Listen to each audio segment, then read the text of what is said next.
नमस्कार दोस्तों। भाइयों, आज हम आपके सामने कोई क्लास नहीं लेंगे, ना जीके पढ़ाएंगे, ना रीजनिंग पढ़ाएंगे, ना मैथ पढ़ाएंगे। लेकिन आज आपको जो बातें बताने जा रहे हैं वो ऐसी बातें हैं जो आपके पूरे ज़िंदगी काम आनी है, पूरे जीवन में जिनका बहुत बड़ा महत्व है।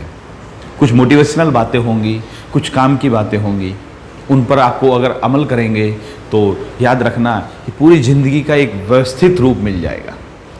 थोड़ी सी ज़्यादा लंबी वीडियो नहीं बनाएंगे, छोटी ही वीडियो बनाएंगे, 1 या 2 पॉइंट उठाकर चलेंगे। देखिए भाई, जैसे अभी दिल्ली पुलिस के फॉर्म आ गए तो बहुत सारे भाई ऐसे होते हैं जिनका टारगेट ही दिल्ली पुलिस होता है। आप में से जो वीडियो देख रहे हैं इनमें से बहुत सारे ऐसे होंगे जिन्होंने ज़िंदगी का लक्ष्य ही दिल्ली पुलिस को बना रखा है। बहुत सारे ऐसे होंगे जिनका ज़िंदगी का लक्ष्य दिल्ली पुलिस नहीं कुछ और है। बहुत अच्छी बात है, आपका कोई लक्ष्य है। लेकिन कुछ भाई ऐसे भी होंगे जो अभी तक निर्णय नहीं कर पा रहे हैं कि उनकी ज़िंदगी का लक्ष्य है तो लक्ष्य क्या है। तो सबसे पहली चीज़, अगर आप ज़िंदगी में कुछ करना चाहते हैं तो आपका एक लक्ष्य होना चाहिए, एक गोल होना चाहिए, एक मंजिल होनी चाहिए। एक लक्ष्य, एक गोल या मंजिल होनी चाहिए कि भाई मुझे ये करना है, मेरा ये टारगेट है। ये बहुत जरूरी है जिंदगी में, क्योंकि बिना लक्ष्य के इंसान कुछ नहीं कर पाता। आपने एक बार बना लिया कि भाई मेरा ये लक्ष्य है तो आप उस क्षेत्र में कार्य कर सकते हैं। तो सबसे पहले जो जरूरी है वो है जिंदगी में एक लक्ष्य होना। बहुत सारे भाई ऐसे होते हैं जो जिंदगी भर डिसीजन नहीं ले पाते, जो जिंदगी भर निर्णय नहीं ले पाते कि उन्हें जिंदगी में करना क्या है। ना तो लक्ष्य का डिसीजन ले पाते और न ही रास्ते का डिसीजन ले पाते। तो आपको सबसे पहले एक लक्ष्य रखना है, उसके लिए डिसीजन लेना है। फिर उस लक्ष्य तक पहुंचने के लिए आप कौन सा रास्ता आज अपना रहे हैं उसका भी डिसीजन बहुत जल्दी करना है लेना। लेकिन अगर आप अनिर्णय की स्थिति में हो, निर्णय नहीं ले पा रहे हो, तो इसका मतलब आप कंपटीशन में बहुत पिछड़ चुके हो सर। कंपटीशन का मतलब केवल गवर्नमेंट कंपटीशन नहीं, जिंदगी का भी कंपटीशन है। आज आप गवर्नमेंट सर्विस की तैयारी कर रहे तो कंपटीशन है, आप बिजनेस कर रहे तो कंपटीशन है, आप राजनीति में जा रहे हैं तो भी कंपटीशन है भाई, आप लेखक हो तो भी कंपटीशन है। तो अगर आप निर्णय नहीं कर पा रहे तो आप जिंदगी में पिछड़ रहे हो। कैसे? सपोज कीजिए अभी हम और चीज़ों को छोड़कर गवर्नमेंट में ही ले आते हैं। एक बंदा ऐसा है कि जिसकी उम्र 18 वर्ष हुई और उसने निर्णय कर लिया कि मुझे गवर्नमेंट जॉब की तैयारी करनी ही करनी है, और 18 वर्ष की उम्र में निर्णय किया, 18 वर्ष उम्र होते ही उसने उसकी तैयारी शुरू कर दी। एक बंदा ऐसा है जिसने 19 वर्ष की उम्र में तैयारी शुरू की। दोनों की उम्र समान है, लेकिन वो एक वर्ष पीछे उसकी डिसीजन हुआ कि मुझे गवर्नमेंट जॉब में जाना है, गवर्नमेंट सेक्टर में जाना, मुझे तैयारी करनी है। 1 वर्ष लेट है तो याद रखना वो कंपटीशन में उससे 1 साल पिछड़ चुका है, क्योंकि इसने जितनी तैयारी कर दी है इसको वहां पहुंचने में 1 साल लगेगा। तो इसीलिए अगर आप निर्णय में देरी कर रहे हैं किसी भी मामले में, किसी भी फील्ड में, तो भी आप पिछड़ रहे हैं सर। निर्णय लेना है, जल्दी लेना है, उचित निर्णय लेना है। दूसरी बात हमने जो बताया, आपका गोल होना चाहिए, एक टारगेट होना चाहिए, मुझे करना ये है। बहुत सारे भाई क्या करते हैं कि अच्छा टारगेट नहीं बना पाते। मैं ये नहीं कह रहा कि आप टारगेट गवर्नमेंट जॉब को बनाइए, आप बिजनेस टाइकून बन सकते हैं सर, आप मिलेनियर बन सकते हैं, बहुत बड़े इंडस्ट्रियलिस्ट बन सकते हैं, आप बहुत बड़े राजनेता बन सकते हैं। आप टारगेट बनाकर तो चलिए। अगर आप टारगेट ही नहीं बनाएंगे तो उस क्षेत्र में काम नहीं करेंगे। जब उस क्षेत्र में काम नहीं करेंगे तो वहां तक पहुंचेंगे कैसे सर? आपको टारगेट बनाना पड़ेगा सर। बहुत से सोचते हैं, अभी जैसे मैंने बिजनेस की बात करी, बहुत से सोचते हैं हम बिजनेस नहीं कर पाएंगे, हम बड़े लोग नहीं बन पाएंगे, हम मध्यम वर्ग से है, मध्यम वर्ग में ही रहेंगे। क्यों नहीं रहेंगे? क्योंकि हमारा जो खानदान था, हमारा जो बड़े बुजुर्ग थे वो इतने बड़े उद्योगपति नहीं थे। अगर हम भी वो होते तो आज भी हम भी उद्योगपति ही होते। लेकिन वो ये भूल जाते हैं कि अभी आपको एक बात बताते हैं सर, कि अभी जो सर्वे हुआ 2017-18 में, उस सर्वे ने एक निर्णय निकाला। उस सर्वे को जब किया गया तो पिछले 10 साल में जो बड़े बड़े इंडस्ट्रियलिस्ट बने, जो बहुत बड़ी कंपनियां बनी, उनमें लगभग 90% ऐसे थे जो किसी बिजनेसमैन के बेटे नहीं थे। 2017-18 में एक सर्वे होता है, उस सर्वे में जो नए नए स्टार्टअप बने हैं, नई नई कंपनियां उभर कर आ रही हैं, तो उन नए में 90% ऐसे हैं जो किसी इंडस्ट्रियलिस्ट के बेटे नहीं हैं और आज वो अपने मुकाम पर पहुंच चुके हैं, टॉप पर पहुंच चुके हैं। आप उदाहरण देख सकते हैं सर। मैं यहां पर उस उदाहरण को नहीं बता रहा क्योंकि हमारा बिजनेस चैनल नहीं है सर, ठीक है, लेकिन मैं आपको यह बता रहा हूं कि आपका अगर टारगेट अच्छा है तो आप उस क्षेत्र में काम तो करेंगे, ठीक है। अब आ जाते हैं दूसरा, हमने कहा कि व्यक्ति का गोल होना चाहिए। गोल होने के बाद उसको उस गोल के लिए, मान लिया सपोज कीजिए अब बिजनेस को हटा देते हैं, अब गवर्नमेंट जॉब पर ही आ जाते हैं। आपने टारगेट बना लिया कि आपको आईएएस बनना है, आपने टारगेट बना लिया कि आपने जो है दिल्ली पुलिस में सब इंस्पेक्टर बनना है। आपका टारगेट छोटा भी हो सकता है, बड़ा भी हो सकता है, या आपने टारगेट बना लिया मुझे तो रेलवे की जॉब लेनी है, ग्रुप डी ही सही जाए। तो अगर आपने एक बार टारगेट बना लिया तो फिर उस गोल को प्राप्त करने के लिए आपने जो योजना बनाई है, जो आपने शेड्यूल बनाया है, आपने जो योजना बनाई है, शेड्यूल बनाया है, उसका पूरी तरह से पालन करना है आपको। अपना अधिकांश समय उस गोल के लिए खर्च कीजिए। 24 घंटे हैं आपके पास पूरे दिन में, 24 घंटे में से आपको कितना सोना है, कितना टाइम आपने मनोरंजन पर देना है और कितना टाइम आपको अपने गोल के पीछे लगाना है, यह निर्णय आप करेंगे, मैं नहीं करूंगा, कोई और नहीं करेगा, आपको निर्णय करना है। आप सोचिए कि क्या आपने जिंदगी के लिए जो गोल बनाया है उसमें से आप 1 घंटे, 2 घंटे, 4 घंटे, 10 घंटे, 12 घंटे या 14 घंटे दे पा रहे या नहीं दे पा रहे। बहुत सारे तो ऐसे हैं जिनका जिंदगी का गोल आईएएस बनना है और वो सोच रहे हैं कि मुझे आईएएस बनना है, लेकिन 1-2 घंटे भी नहीं उसके लिए नहीं दे पा रहे, तो इसका मतलब तो आपने अपने आप को धोखे में रखा हुआ है। भाई सही बात यह है कि आपने जो गोल बनाया है उस गोल के अकॉर्डिंग आपको कितनी मेहनत करनी है, कितना टाइम उस पर खर्च करना है, रोजाना। याद रखना, शेड्यूल का मतलब रोजाना ही होता है। ऐसा नहीं कि महीने में आपने 10 दिन 12-12, 15-15 घंटे पढ़ाई की फिर उठाकर किताब को डाल दिया, वो नहीं होता। शेड्यूल का मतलब रेगुलर होता है। तो आप रोजाना के समय में से अपने उस गोल के लिए कितना खर्च कर रहे हैं, ये आपको निर्णय करना है सर। आप सोचिए कि मुझे इतना खर्च करना है और उसका टाइट रूप से पालन कीजिए। जो आपने शेड्यूल बनाया उसका टाइट रूप से पालन कीजिए। यहां पर एक कड़वी बात भी कहूंगा सर मैं, अगर बुरा लगे तो पहले ही एडवांस में माफी मांगता हूं मैं। अगर आपके शेड्यूल के रास्ते में कोई अड़चन आ रही है तो उस अड़चन से हाथ जोड़ लीजिए, उससे थोड़ी दूरी बनाइए। अब अड़चन क्या हो सकती है? देखिए सर, आपने टारगेट बनाया कि भाई मुझे जो है ना डेली इस टाइम से इस टाइम तक, कोई अलग अलग शेड्यूल बना दिया, टाइम टेबल बना लिया, डेली 10 घंटे पढ़ाई करनी है। आपने ये टाइम शेड्यूल बना लिया, 10 घंटे पढ़ाई करनी है। आपने 8-10 दिन फॉलो किया उसको, 11वें दिन आपका मिलने वाला एक दोस्त, जिसको आप दोस्त कहते हो, वो भी आपको दोस्त कहता है और वो आपसे कहता है भाई ये कर लीजिए, आज हम वहाँ चल रहे हैं। ठीक है भाई, मजबूरी है, चले गए। अगले दिन फिर कहता है आज चलो ताश बजाते हैं, आज चलो गेम खेलते हैं, आज चलो मूवी देख कर आते हैं। अब उसका रोजाना का काम हो गया कि आपके शेड्यूल को डिस्टर्ब कर रहा है, तो आपको ये कड़वा लगेगा। लेकिन अगर वो आपके शेड्यूल को डिस्टर्ब कर रहा है या फिर आपकी के रास्ते में वो बाधा बन रहा है, आपने उसको बताया भी है कि भाई मेरा ये टारगेट है और मेरा ये शेड्यूल है, मैं इस टाइम से अलग आपके लिए फ्री हूँ, अगर फिर भी बाधा बन रहा है तो याद रखना वो आपका दोस्त कैसे हुआ। दोस्त वो होता है जो आपकी तरक्की में सहायक बने। जो बाधक बन रहा वो दोस्त नहीं हो सकता। थोड़ा कड़वा है लेकिन सोच कर देखना सर। इस शेड्यूल में सिर्फ एक एंट्री हो सकती है। एंट्री क्या हो सकती है? इमरजेंसी कहीं रिलेशन में है, कहीं मिलने जुलने वालों में इमरजेंसी है, तो वहां पर शेड्यूल डिस्टर्ब हो सकता है, वो भी 1 या 2 दिन के लिए। ऐसा नहीं कि महीने में से 28 दिन शेड्यूल डिस्टर्ब है, 2 दिन बन रहा है सर। समझ में आ गया? थोड़ा कड़वा है लेकिन सच है, सोच कर देखना सर इस पर। शेड्यूल होना चाहिए, लक्ष्य के प्रति समर्पण होना चाहिए। आप ज्यादातर समय, मैंने अधिकांश समय कहा है, गोल तभी प्राप्त होता है जब जिंदगी का अधिकांश समय उसके लिए लगाया जाए, दिन का अधिकांश समय उसके प्रति समर्पित किया जाए। अगर गोल बड़ा है तो आपने सोचा कि 24 घंटे में से 24 मिनट हम गोल के प्रति समर्पित कर रहे हैं, तो भाई सोचिए क्या होगा।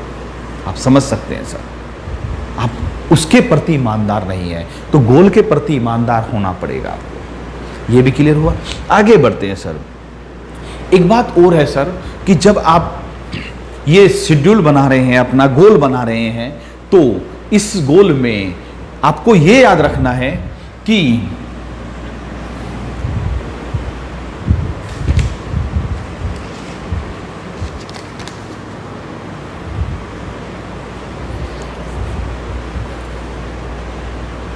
हाँ भाई,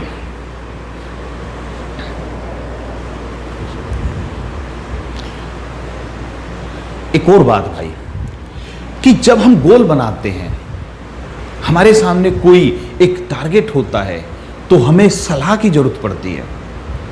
किसकी जरूरत पड़ती है? हमें सलाह की जरूरत पड़ती है। अब सलाह किससे लेनी चाहिए? याद रखना, जिंदगी में बहुत तरह के लोग होते हैं। आपको जो सलाह लेनी है वो किससे लेनी है? जो सफल व्यक्ति हैं, आप उनसे सलाह लीजिए। बहुत अच्छे। जो असफल व्यक्ति हैं, क्या उनसे सलाह लेनी चाहिए? क्या सोचिए, ले या नहीं ले? ठीक है, ध्यान से सुनने। असफल नहीं, बहुत ज्यादा असफल है, उनसे भी सलाह लेनी चाहिए। यानी आपको सलाह किससे लेनी है? जो सफल हुए हैं, वो आपको ये समझाएंगे कि मैंने ये सफलता प्राप्त की है, ऐसे की है। आप उससे सलाह ले सकते हैं। बहुत ज़्यादा असफल जो व्यक्ति हैं, आप उनसे सलाह ले सकते हैं। लेकिन बहुत असफल में याद रखना, ये छोटा सा अंतर है। जिन्होंने असफलता देखी है लेकिन प्रयत्न किए हैं, जिन्होंने बहुत प्रयत्न किए फिर भी असफल हो गए, उनसे आप सलाह ले सकते हैं। लेकिन जिन्होंने कुछ प्रयास ही नहीं किए, जिन्होंने प्रयास ही नहीं किए, उनसे सलाह मत लीजिए। जिन्होंने कभी जिंदगी में कुछ किया ही नहीं, ना वो सफल कह सकते हो ना असफल कह सकते हो। जो अपनी जिंदगी का खुद का निर्णय नहीं ले पाए, वो आपको क्या सलाह देंगे? ऐसे लोगों से सलाह नहीं लेनी चाहिए। जो नेगेटिव लोग होते हैं, वो उनसे सलाह नहीं लेनी चाहिए। नेगेटिव क्या होते हैं सर? भैया जी, हमें तो पता है कि सरकारी नौकरी बहुत कम रह गई, हमने तो तैयारी की ही नहीं।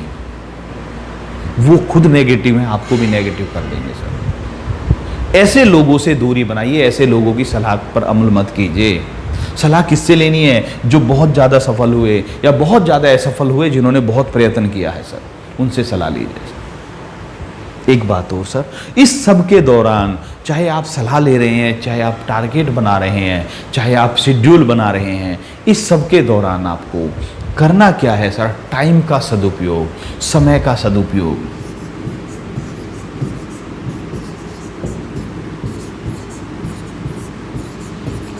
अगर हमारा लक्ष्य शॉर्ट टाइम के लिए है, तो समय की महत्ता और ज़्यादा बढ़ जाती है सर। हमारे लिए हर समय का हर पल कीमती होता है, और बहुत सारे उस समय के महत्व को नहीं समझ पाते।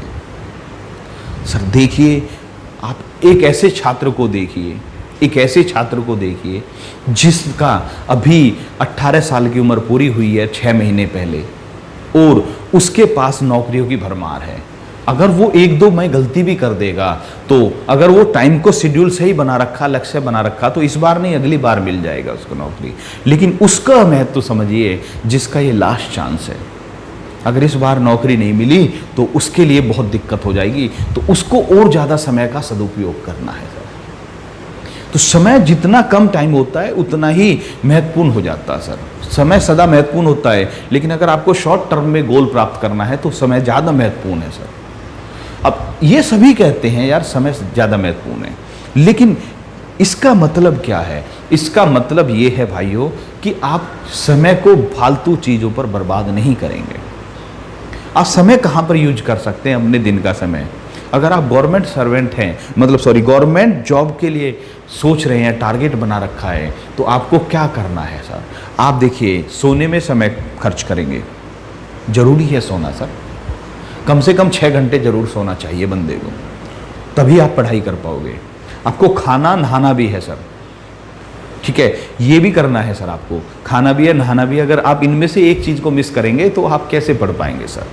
इसके बाद आपको थोड़ा टाइम अपने आउटडोर गेम्स के लिए या आउटडोर मनोरंजन के लिए भी देना है। आउटडोर कह रहा हूँ मैं, इंडोर नहीं कह रहा सर। और आपको ज़्यादातर टाइम पढ़ाई पर देना है सर। मैंने पढ़ाई सबसे बाद में बताई है सर, याद रखिए।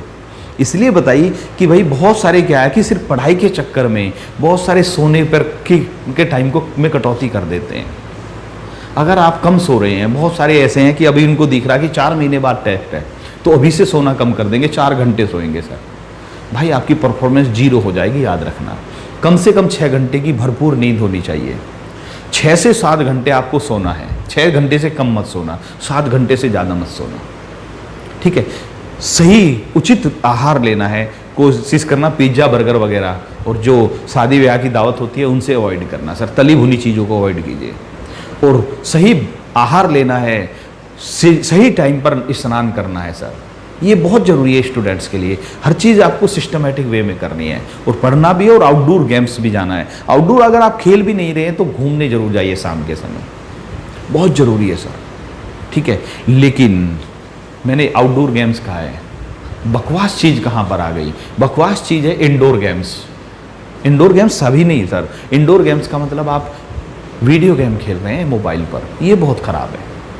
क्यों भाई? आप 6 घंटे 8 घंटे 10 घंटे पढ़ाई पर दे रहे हैं, किताबों पर आपकी नज़र है, और आप गेम भी नज़र बांधने का कर रहे हैं जिसमें आपको फ़ोन पर नज़र रखनी पड़ रही है, तो भैया ये आपके लिए ख़तरनाक है, इसको अवॉइड कीजिए सर।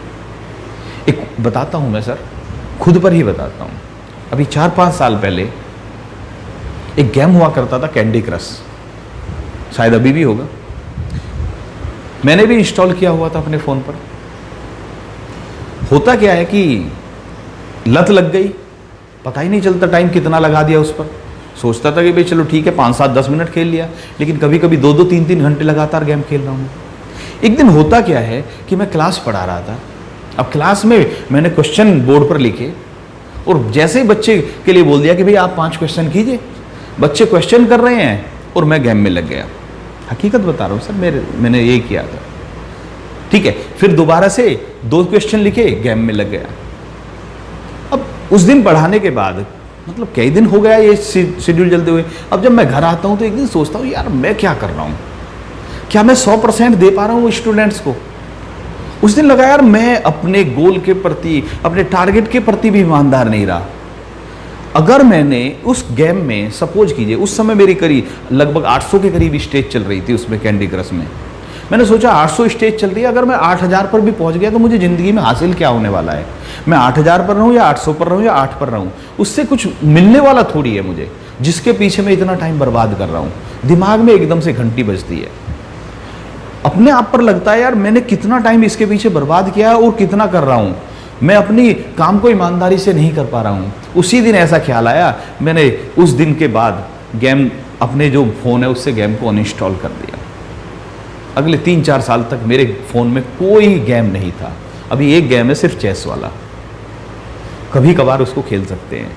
अभी सोच रहा हूँ कि जैसे ही आपके इंस्टीट्यूट ओपन होंगे उसको भी अनइंस्टॉल कर दूंगा, क्योंकि अभी थोड़ा सा फ्री टाइम है तो खेल लेता हूँ, वरना नहीं सर। तो मैं ये नहीं कह रहा कि आप गेम मत रखिए, अगर रखना है तो ये सोचकर चलिए क्या अपने आप में इतने टाइट हो कि आप बता सके कि मुझे सिर्फ 10 मिनट ही खेलना है, 11वें मिनट भी नहीं खेलेंगे आप। अगर इतने हो तो आप गेम को रख सकते हो, वरना गेम मत रखिए सर। ऐसी चीज़ों पर समय बर्बाद मत कीजिए जो आपके गोल में, आपके उद्देश्य की प्राप्ति में अड़चन उत्पन्न कर रहे हैं सर। देखिए बहुत सारी चीज़ें होती हैं ज़िंदगी में, सफलता असफलता जिन पर निर्धारित होती है। एक छोटी सी बात चिंगारी बन जाती है कभी कभी, एक छोटी सी बात किसी के दिमाग में ऐसे घुसती है कि वो उसी को ज़िंदगी का, अपने का पूरी का नज़रिया बना लेता है सर। बहुत सारी चीज़ें होती हैं। आप कोई भी कभी भी आप मोटिवेशनल किसी की भी क्लास लेंगे, अटेंड करेंगे, तो आपको पता चलेगा कि आप हर एक क्लास से सिर्फ एक पॉइंट निकाल पाते हैं। इसीलिए ऐसा नहीं होता कि भैया मोटिवेशनल क्लास 5 घंटे चला दी, वही खुद बोर करने लगेगा। कितनी भी अच्छी बात करें वो सब समाप्त हो जाएंगी, ओवरलैप्स हो जाएंगी सर। इसीलिए हमने भी अब ये सिर्फ 2-3 बातें बताई हैं, एक बार उनका रिवीजन। सबसे पहला कि आपको एक गोल निर्धारित करना है, दूसरा गोल के लिए शेड्यूल बनाना है, तीसरा, अगर शेड्यूल के रास्ते में कोई अड़चन आ रही है, जो कि मैंने उदाहरण सहित बताई थी, तो उस अड़चन से दूरी बनानी है। और चौथा और महत्वपूर्ण बात थी कि अगर सलाह लेनी है तो पॉजिटिव लोगों से लीजिए, नेगेटिव से मत लीजिए। ऐसे लोगों से लीजिए जिन्होंने कुछ अपनी ज़िंदगी में निर्णय लिया है। जो अपनी ज़िंदगी का खुद का निर्धारण नहीं कर पाए, उनसे सलाह मत लीजिए सर।